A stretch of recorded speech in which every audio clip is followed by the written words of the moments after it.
Bienvenue à nouveau dans l'émission. Aujourd'hui, nous recevons Dmitry Polyansky, premier représentant permanent adjoint de la Fédération de Russie auprès des Nations Unies, pour discuter de la diplomatie en cours. Merci encore d'être avec nous. Je vous en prie.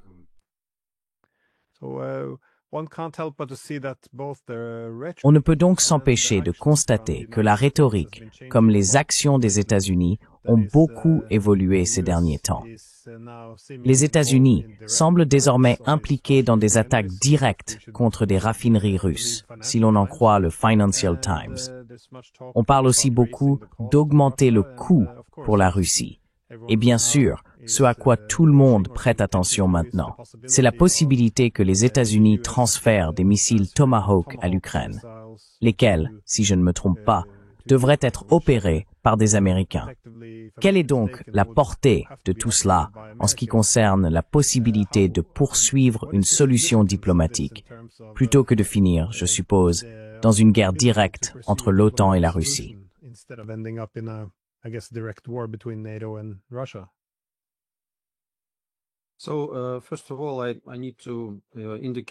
Tout d'abord, je dois dire que nous ne fondons pas nos hypothèses sur les rapports des médias. Franchement, j'ai arrêté de lire les journaux occidentaux et de regarder les programmes d'information occidentaux en 2022. Ils sont très partiaux et biaisés et cherchent souvent simplement à imposer un certain récit et à vous le faire croire. Parfois, ils ont raison, parfois leurs sources sont fiables, mais parfois c'est une manipulation délibérée. Et je dirais que c'est ce dernier cas que je constate le plus souvent. En ce moment, les médias occidentaux essaient clairement de créer l'impression d'un certain changement tectonique imminent dans la politique des États-Unis, dans l'attitude du président Biden.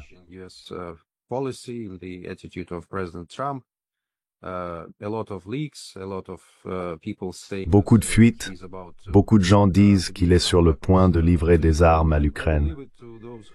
Je laisse cela à ceux qui propagent de telles rumeurs ou affirmations. Bien sûr, nous fondons nos hypothèses sur les contacts officiels, sur les faits dont nous disposons. Jusqu'à présent, d'après ce que je comprends, et je me base sur les informations que je reçois du Kremlin et sur les déclarations publiques de nos responsables, il existe encore des canaux de communication actifs et nous les maintenons. L'esprit de l'Alaska n'est pas encore mort et il y a eu récemment un certain nombre de déclarations assez optimistes à ce sujet, confirmant que ces canaux de communication restent ouverts.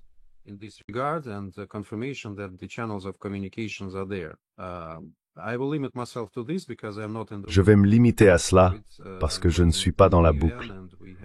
Je travaille à l'ONU et nous avons notre propre agenda avec les Américains. Je dois vous dire que les Américains ici, en ce qui concerne l'agenda de l'ONU, sont très ouverts. Nous n'avons aucun problème à les contacter sur quelque sujet que ce soit. Cela ne veut pas dire que nous sommes sur la même longueur d'onde.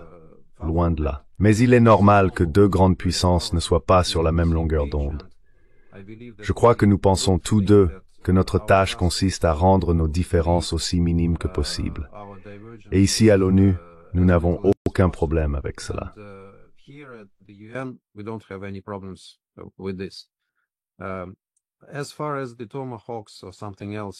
En ce qui concerne les Tomahawks ou autre chose, si nous imaginons hypothétiquement que c'est le scénario, bien sûr ce serait une sorte de, je dirais, changement de donne.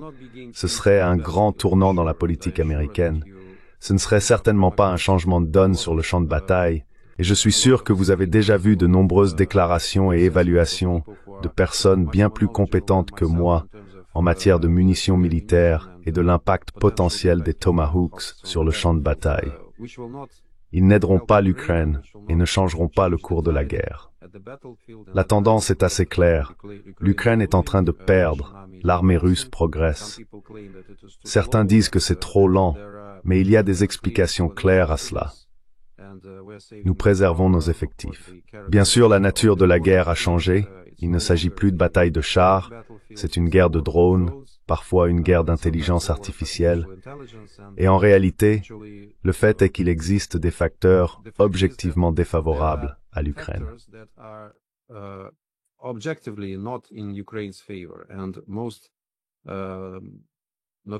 Et le plus notoire de tout cela est bien sûr le fait, difficile à dissimuler, que les Ukrainiens ne veulent plus se battre, car ils ne voient pas pourquoi ils devraient mourir pour les intérêts géopolitiques occidentaux et pour ce régime corrompu qui a monopolisé le pouvoir et fait de son mieux pour priver les Ukrainiens de leur droit de vote, en annulant les élections et en volant autant d'argent que possible, afin de s'assurer des refuges sûrs par la suite, quelque part aux États-Unis ou en Europe. C'est assez clair car la conscription forcée sur le terrain est quelque chose de difficile à cacher, même avec tous les efforts de la propagande ukrainienne. De plus en plus de personnes publient des vidéos sur ces affrontements entre les équipes de recrutement et les conscrits potentiels. Les gens ne veulent pas se battre, et cela ne changera pas avec des Tomahawks ou quoi que ce soit d'autre. Ser Howard Feldspaz d'Industry.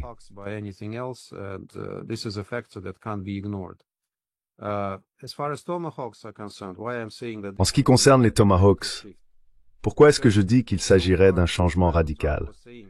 Parce que jusqu'à présent, le président Trump disait « c'est pas ma guerre, je ne l'ai pas commencé, je veux y mettre fin. C'est la guerre de Biden, la guerre de l'Europe, la guerre de qui que ce soit. » C'était ses arguments jusqu'à récemment. Et en réalité, il fait de son mieux à ce stade pour trouver un terrain d'entente. Peut-être en essayant d'écouter les deux camps et de tirer ses propres conclusions. Mais il existe des limites objectives à ce qui peut être dissimulé dans ce type de négociations et de travail diplomatique. Au moment où il donnera son accord et le feu vert pour la livraison des Tomahawks, cela signifiera deux choses. Tout d'abord, que cette guerre deviendra aussi la sienne.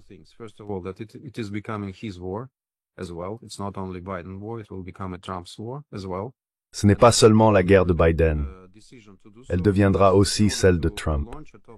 Et ce sera une décision délibérée d'en faire ainsi, car pour lancer un Tomahawk, il faut une infrastructure sur le terrain. Il est tout à fait clair qu'en si peu de temps, il ne sera pas possible d'apprendre aux Ukrainiens à l'utiliser. Deuxièmement, pour le faire fonctionner, il faut des connexions aux données de renseignement. Ce que les États-Unis ne sont probablement pas disposés à confier à l'Ukraine, étant donné que seuls quelques alliés américains en Europe ont accès au Tomahawk. Donc pas tout le monde. Il est difficile d'imaginer que les Ukrainiens reçoivent le contrôle total de ce système.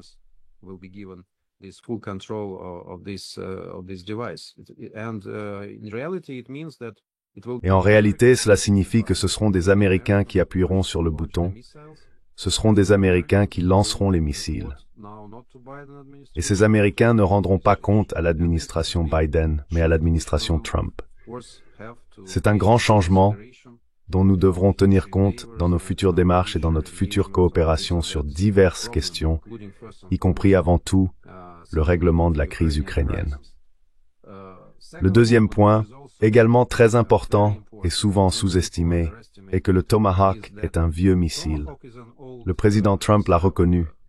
Il a été développé à l'époque de l'URSS, il y a de nombreuses années. Cela ne signifie pas qu'il ne soit pas destructeur.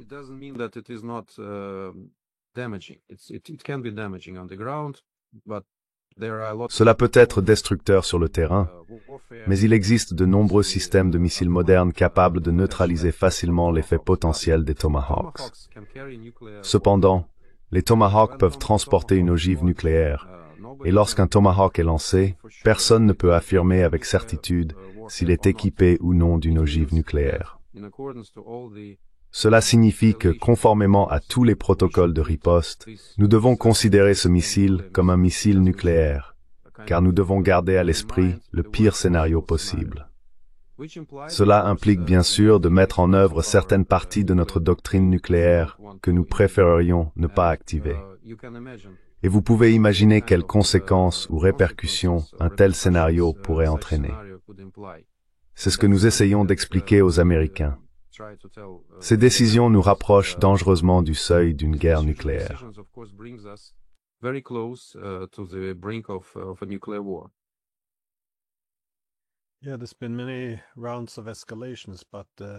Oui, il y a eu de nombreuses vagues d'escalade, mais envoyer un missile capable de transporter une ogive nucléaire semble être un tout autre type d'escalade. Espérons donc que cela n'ira pas plus loin. Oui. Mais je veux te poser une question sur l'avenir de la diplomatie, car le ministre des Affaires étrangères, Sergei Lavrov, a déclaré que la Russie attendait toujours la réponse des États-Unis concernant la feuille de route convenue en Alaska. L'argument est que, tel que cela avait été laissé, les Américains devaient revenir vers les Russes pour expliquer comment mettre en œuvre ce qui avait été convenu.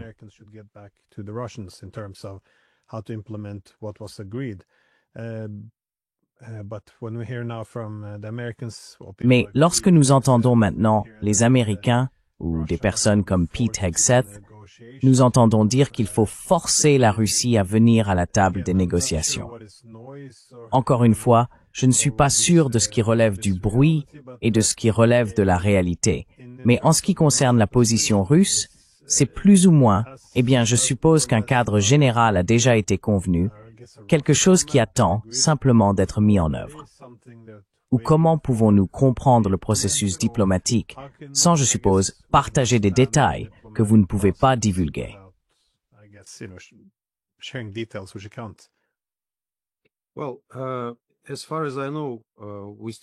Eh bien, pour autant que je sache, nous maintenons toujours des contacts avec les Américains à différents niveaux. Je sais que Kirill Dmitriev lui-même a reconnu être en contact avec Steve Witkoff. À ma connaissance, depuis l'Alaska, il n'y a pas eu de contact direct entre les présidents. Je peux me tromper, mais encore une fois, je ne suis pas dans la boucle.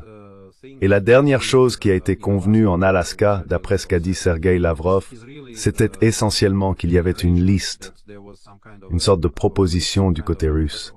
Et le président Trump les a emportés, disant qu'il devait consulter les alliés et parler avec les Ukrainiens.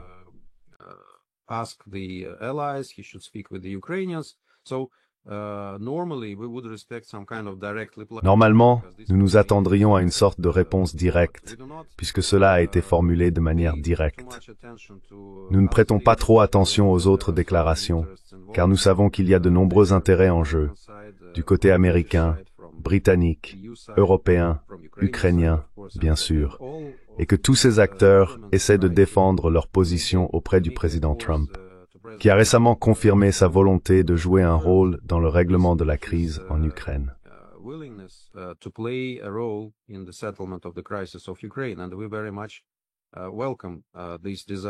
Et nous accueillons très favorablement ce désir du président Trump et de Stephen Witkoff, que nous connaissons assez bien. Il est très efficace en tant que négociateur. Nous attendons donc, en réalité, une réponse directe pour nous dire ce qui a changé depuis l'Alaska. Quel a été le résultat de ces délibérations avec les alliés? Nous ne nous laissons pas submerger ni influencer par les rapports des médias ou par les déclarations de certains politiciens, car ils ont leur propre agenda. L'agenda des politiciens européens, des politiciens occidentaux et bien sûr de certains décideurs aux États-Unis est assez clair.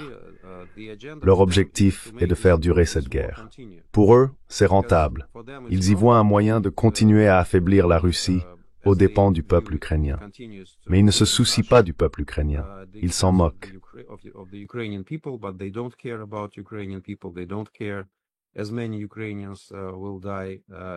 Comme de nombreux Ukrainiens vont mourir, ils seraient très favorables à une conscription totale en Ukraine. Mais ce n'est pas ce que veulent les Ukrainiens. Ils veulent que la guerre continue, et cela ressort très clairement de leurs déclarations. Nous ne savons pas si cela changera la position du président Trump, car nous devons obtenir une réponse directe de sa part. Nous entendons différentes déclarations. Nous savons que c'est un homme très émotif, et nous comprenons que ses propos puissent être interprétés par les médias. Et les médias, comme je vous l'ai dit, jouent selon nous un rôle très particulier en faveur de tel ou tel cercle. Et la plupart du temps, ce sont les cercles bellicistes, pas ces cercles bienveillants. C'est pourquoi nous restons assez calmes. Nous avons une communication directe, nos deux présidents se sont rencontrés, et je suis sûr qu'ils trouveront un format et une manière de poursuivre la discussion sur cette question. Ce sera pour nous le critère pour prendre ou ne pas prendre certaines mesures.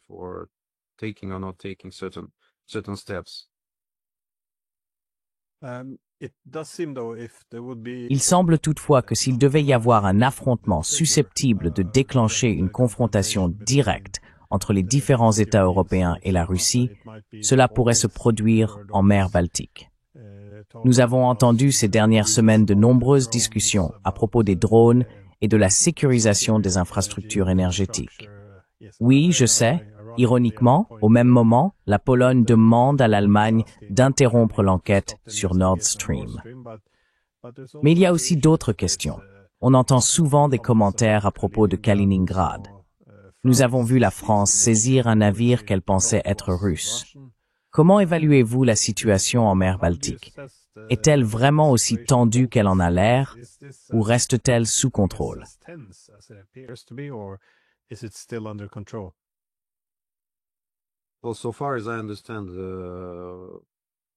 Eh bien, pour autant que je comprenne, il n'y a aucun problème d'accès à la mer Baltique, malgré certains incidents. Celui que vous avez mentionné plus tôt concernait l'incident avec l'Estonie, lorsqu'ils ont tenté de détourner l'un des pétroliers, mais ils ont ensuite changé de position. Bien sûr, la rhétorique est très inquiétante et l'Europe est très malade en ce moment, et je ne sais pas si elle sera capable de se soigner ou non. Espérons que oui. Car sinon, nous aurons une période très troublée devant nous. Jusqu'à présent, il n'y a absolument aucun programme en Europe. Dans la plupart des pays européens, avant tout la Grande-Bretagne, la France, le Royaume-Uni, l'Allemagne, les pays baltes et la Pologne, le seul programme est que la Russie est un ennemi, que la Russie attaquera inévitablement et que la Russie doit être vaincue. Maintenant, ils le font avec l'aide de l'Ukraine.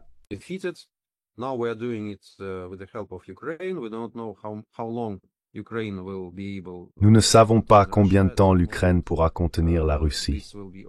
À un moment donné, tout cela prendra fin d'une manière ou d'une autre, et nous devrons affronter la Russie nous-mêmes. C'est la seule idéologie qui est aujourd'hui imposée aux Européens, aux jeunes Européens, et c'est très dangereux. C'est la seule conception de la Russie comme ennemi. Et il n'y a absolument aucune voix raisonnable dans ce cœur. Personne ne dit que nous devrions essayer de regarder la situation à travers le prisme russe et voir ce qui les préoccupe. Peut-être trouver une sorte de formule pour une sécurité indivisible. Une formule où les intérêts russes seraient également pris en compte. Personne ne dit cela. C'est, vous savez, considéré comme de la mauvaise éducation de dire quoi que ce soit de positif sur la Russie dans la plupart des pays européens. Et cette incitation à la guerre est très dangereuse. La Commission européenne joue également un rôle clé à cet égard.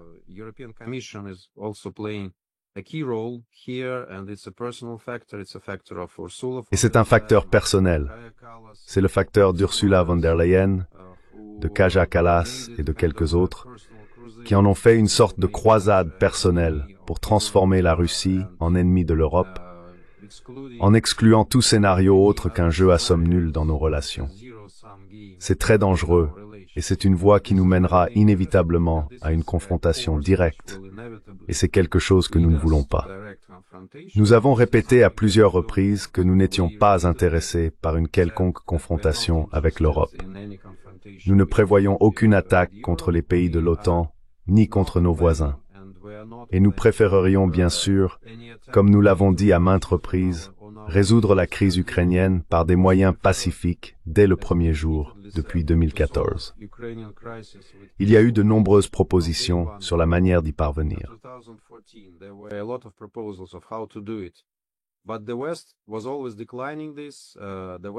Mais l'Occident a toujours rejeté cela. L'Occident a toujours fait la sourde oreille à ce que nous disions. Il a constamment cherché à promouvoir une attitude condescendante envers la Russie, négligeant nos préoccupations en matière de sécurité et violant de nombreux documents adoptés dans le cadre de l'OSCE et du Conseil Russie-OTAN. Ils ont fait de l'élargissement de l'OTAN, son extension à l'Ukraine et à d'autres pays, la pierre angulaire de toute activité politique en Europe. Et cette politique se retourne contre eux, et elle continuera de se retourner contre eux, à moins que l'Europe ne change de cap, à moins que des voix raisonnables ne disent les gars, arrêtons-nous et voyons pourquoi nous allons dans cette direction.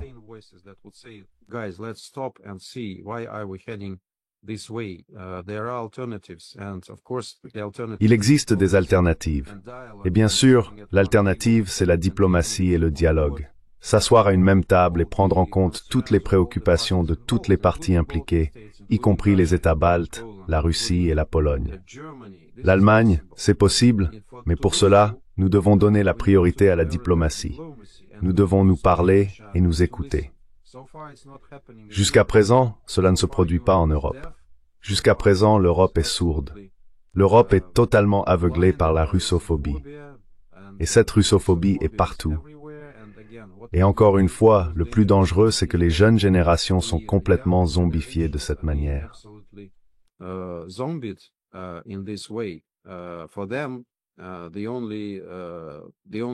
Pour eux, le seul avenir que leurs politiciens préparent est la guerre avec la Russie. Ils préparent l'Europe à la guerre contre la Russie. C'est tout à fait clair. Ce n'est pas quelque chose que nous partageons, ni quelque chose que nous provoquons. Mais nous voyons que cette orientation militariste gagne du terrain. Malheureusement, soit les gens en Europe n'ont pas les moyens ou la possibilité de protester contre cela, soit ils s'en moquent et sont prêts à suivre cette voie qui pourrait finalement mener à une confrontation directe entre l'Europe et la Russie. C'est très inquiétant, très agaçant et décevant, mais c'est ce que nous observons jusqu'à présent.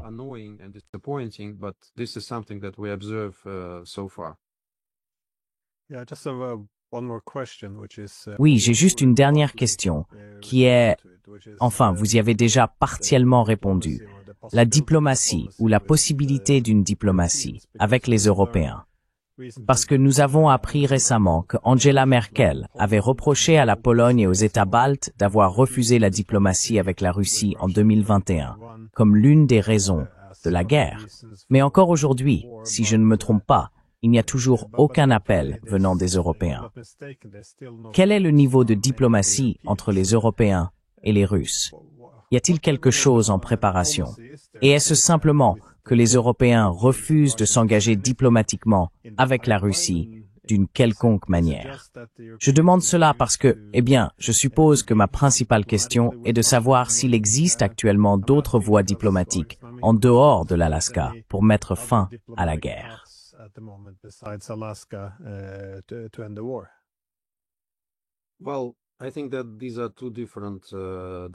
Eh bien, je pense qu'il s'agit de deux dimensions différentes. L'une est la dimension Russie-États-Unis. J'imagine que si nous progressons dans la recherche d'un accord avec les États-Unis sur ce à quoi pourrait ressembler notre avenir commun et sur les points d'entente, là où nous pouvons travailler ensemble, non seulement en ce qui concerne la crise ukrainienne, mais aussi dans un contexte plus large, alors espérons-le, cela aura un effet positif sur le continent européen. De nombreux pays européens doivent écouter ce que disent les Américains, et nous avons vu à plusieurs reprises que les Américains ont le dernier mot et tirent beaucoup de ficelles dans les pays européens. J'espère donc que cela nous aidera à éviter le pire scénario possible à l'avenir.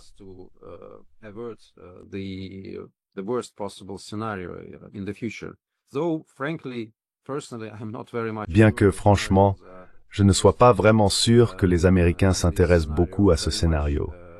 Espérons que oui. Espérons qu'ils comprennent que cela pourrait devenir un problème mondial. Mais il y a pas mal de gens qui disent franchement que ce ne serait pas un si mauvais scénario pour l'Amérique si l'Europe et la Russie finissaient par se battre. L'Amérique en tirerait profit en vendant des armes et sa domination serait à nouveau renforcée. Ainsi, beaucoup parlent assez ouvertement de cela comme d'un scénario positif pour les États-Unis.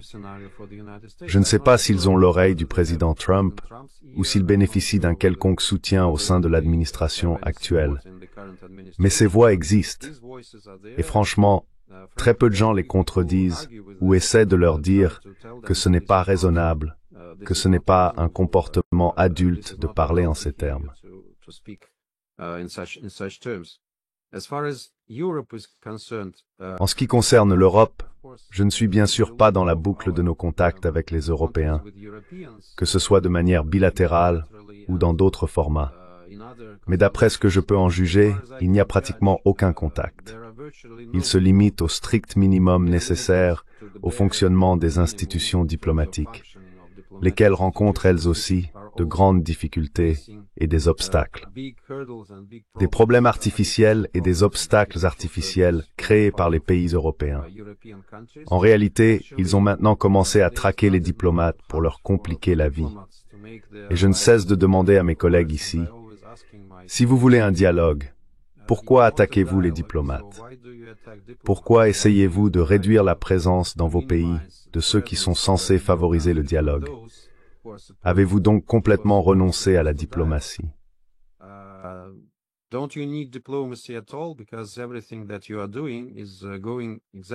Parce que tout ce que vous faites va exactement dans cette direction. Et c'est une politique très à courte vue.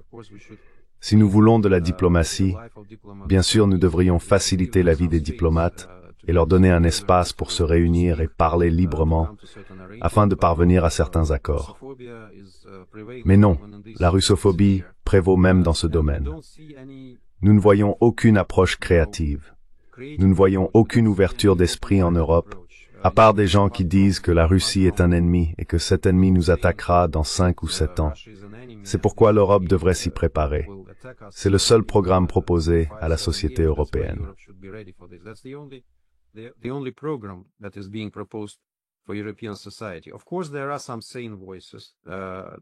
Bien sûr, il y a quelques voix sensées, la Hongrie, la Slovaquie et quelques autres. Elles deviennent de plus en plus critiques, mais elles sont marginalisées au sein de l'UMEB. L'UMEB ne veut pas prendre en compte leurs opinions. Toute vision divergente ou opposée est qualifiée de propagande russe, comme, je ne sais pas, marionnette de Poutine ou autre. Donc, tout ce qu'ils ne veulent pas entendre est étiqueté comme propagande russe. Tous les médias alternatifs sont interdits, et tu le sais mieux que moi. Tout le monde est censé penser uniquement comme Ursula von der Leyen, et ceux qui l'entourent veulent qu'il pense.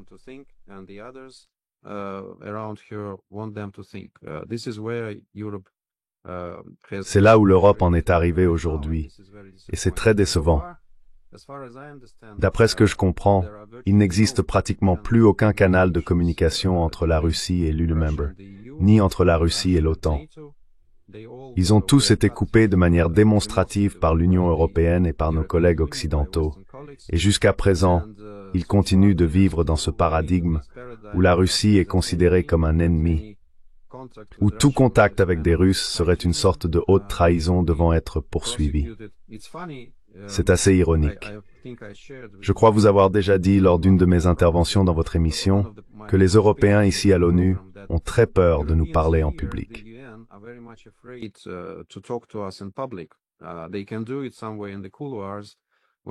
Ils peuvent le faire quelque part dans les couloirs quand il n'y a pas de caméra, et nous entretenons de bonnes relations amicales avec certains d'entre eux, mais ils ne l'admettront jamais, tout d'abord.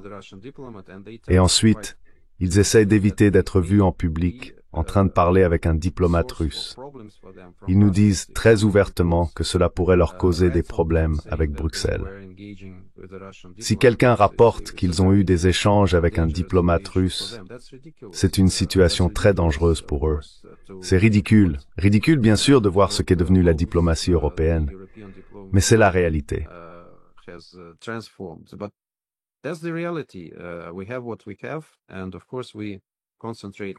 Nous avons ce que nous avons, et bien sûr, nous nous concentrons en ce moment sur nos contacts avec les Américains, car ils semblent au moins plus ouverts d'esprit.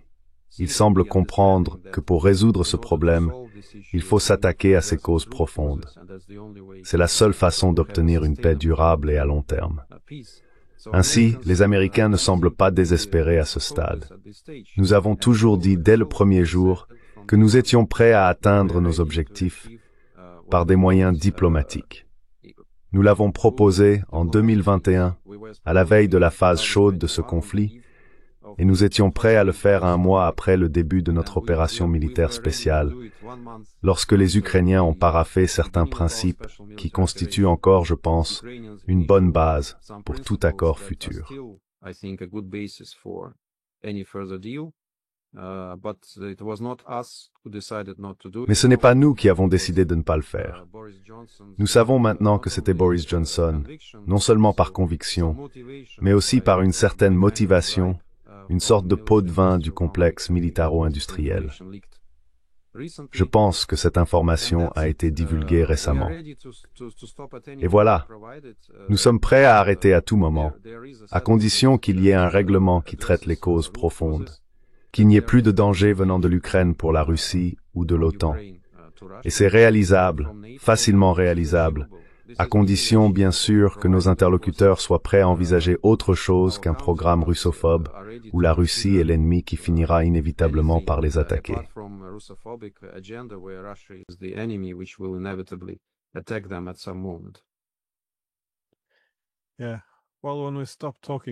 Oui.